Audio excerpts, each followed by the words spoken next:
asalaamu calaykum waraxmatullaahi wabarakaatu kulanti wacan dhammaantiinba daawadayaal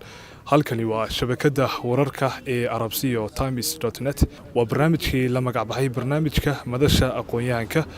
oo aanu ku saacasunno hadba qofka aanu aragno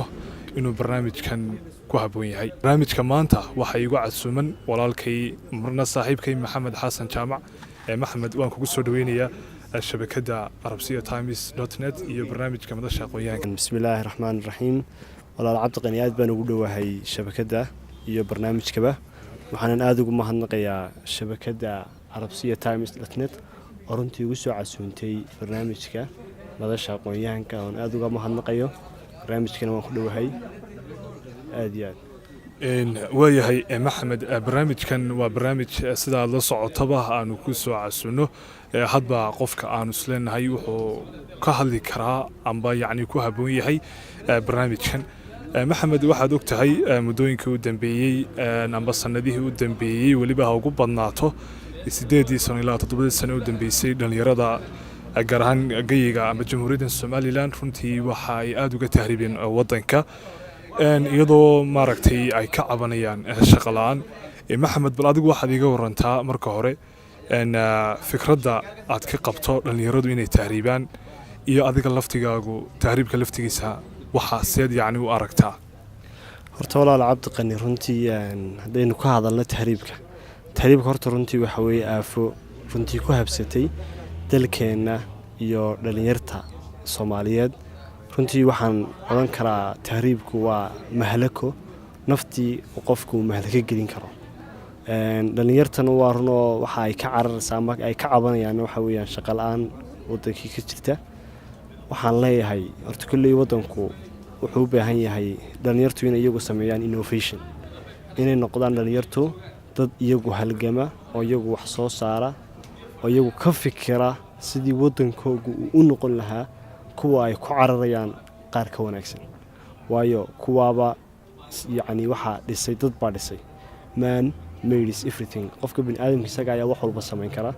waxaan tusaale ugu soo qaadan karaa dalal yacni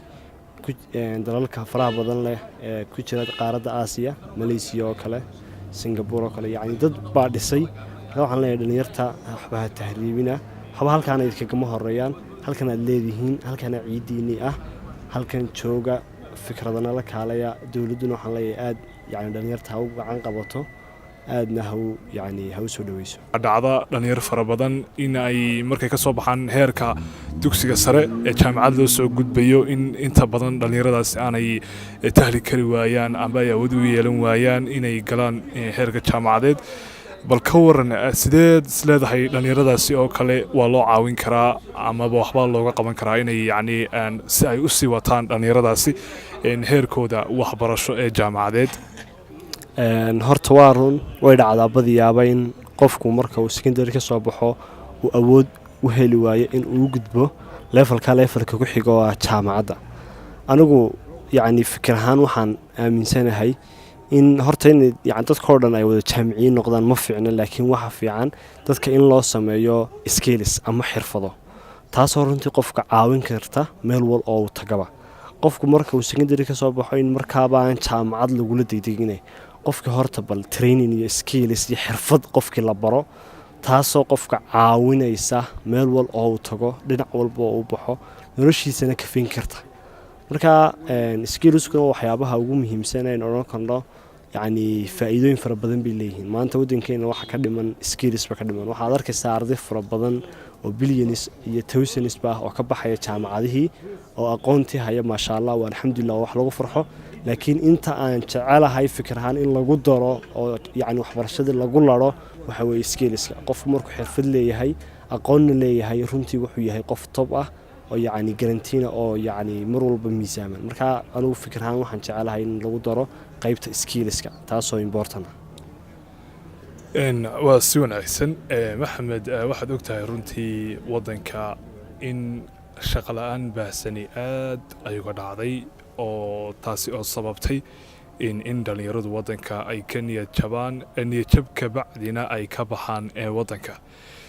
maxamed, maxaad isleedahay dhallinyarada iyaga laftigoodu yani inay yani wax ka bedelaan shaqo la-aantaasi oo matalan oo kale ay iyagu shaqooyin abuurtaan oo kale bal ka waran sidee dhalinyarta laftigoodu ay iyagu shaqo u abuuran karaan runtii waa su-aal aada u fiican waana yacni kaalin looga baahan yahay dhalinyaradu inay mar walba iyagu ay noqdaan dad wax abuura maanta alxamdulilah waxaa farxad weyn inoo ah in waddankeenna ay soo galeen shirkadooyin fara badan oo yacni dadkii yacni doonaya inay wax qabsadaan siinaya jaanis taasoo ay kow ka tahay shirkadda dahabshiil iyo daarsalaam bank oo qofkii doonaya fikrad fiican la yimaada iyagu ay investment u sameynayaan ama maalgelin taasoo ah runtii waxa aada loogu farxo dhalinyartana waxaan leeyahay in yacni maskaxda iyo waxbarashada ay soo barteen inay maskaxda maalaan oo runtii ay noqdaan dad innovationis ah oo wax abuura oo wax quriya maanta waddankeenna waxyaabo badan baa ka maqan oo loo baahan yahay in lala soo baxo lasoo saaro ma garanaysa marka waxaan aada dhalinyarta ugu dhiirigelinayaa inay iyagu fikraddii la yimaadaan investmentkana waxaan aada ugu hambalyanayaa shirkadaha inoo keenay oo dahabshiil ay ka mid yihiin daarsalaam bank ay ka mid yihiin shirkadaha waaweyn ee investmentka sameeya marka jaanis baa barta ka soo baxay baan leeyahay wakhtiga ama mustaqbalka dhowna insha allah waxay noqon doontaa meeshiina meel yacni loo imaado shaqooyin ma garanaysaa marka waa waddan aan leeyahay resource fara badan baa ku duuganay waxaan leeyahay dhalinyartana waa la doogiyay yaa la dacaro maalin intii iyo gunaanadkii barnaamijka ayaynu haatan soo gaanay maxamed waxaan ku siinayaa fursad kale adigoo ka faa'iidaysanaya jaaniskan waa maxay fariinta aad halkan uga dirayso oo guud ahaanba dhalinyarada somalilan meel kastoo ay adduunyada ka joogaan horta runtii aad baad mahadsan tahay dhalinyarada messajka aan u gudbin lahaa oon uga faa'iidaysanay barnaamijkan waxaa weeye in horta dhalinyaradu ay noqoto mar walba cidda iyadu lagu daydo waayo waddan baa la idhaahdaa waxa laga eegaa waxa weeye dhalinyartiisa haddii waddankaa dhalinyartiisu ay wax soo saar badan leedahay waddankaasi waa waddan hore u socda marka dhalinyarta waxaan leeyahay yacni dadka maanta la sugaya waa idinka waxba yaan laydin odhanin mustaqbalka dambe iyo waxaas laakiin ragga maanta la doonaya inay iyagu wax bilaabaan waa idinka dadkan idinka waaweynina waxa weeyaan dad sii socda yacni dadka hadhow la doonaya inaad wax qabataan ee waddankan gacanta ku dhigi doona waa idinka marka horta waa inaad hadaf marka hore yeelataan yacni hiigsina aada yeelataan waxna aada hiigsanaysaan markaasaad horta horumar gaari kartaa baan leeyahay dhalinyartana waxaan leeyahay waxba yaan la degdegin intuu inan yari tale ka boodaayo geed ka boodaa baa la idhahdaa maanta wadiga arkaya dadkii tahriibay oo dhani runtii wax aliya waxay hayaan haba yaraatee ma jirto ninka maanta nimcada ku jira waxa weeye ninka maanta waddankeena jooga waxaana leeyahay dhulkeena nimcaa fadhida waxbaha degdegina degdegu waa camalu shaydaan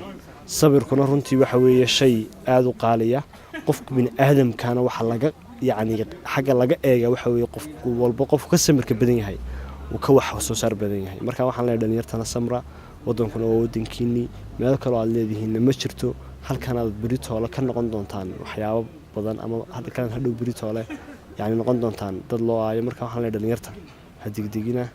sidaasaan usoo jeedinaya dhalinyarta intaasi waxaa inagu soo dhammaaday barnaamijkeenii oo inugu casuunaa maanta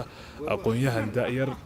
maxamed xasan jaamac maxamed aad baanu kaaga mahad celinaynaa sida sharafta iyo xushmada leh ee aada noogala soo qabshay barnaamijka idinkana aad baan idinku mahadnaqayaa shabakadda arabsiyo times oo runtii ugu marti qaaday barnaamijkan aad iyo aad baan idinka mahad celinayaa soo dhoweyntiina iyo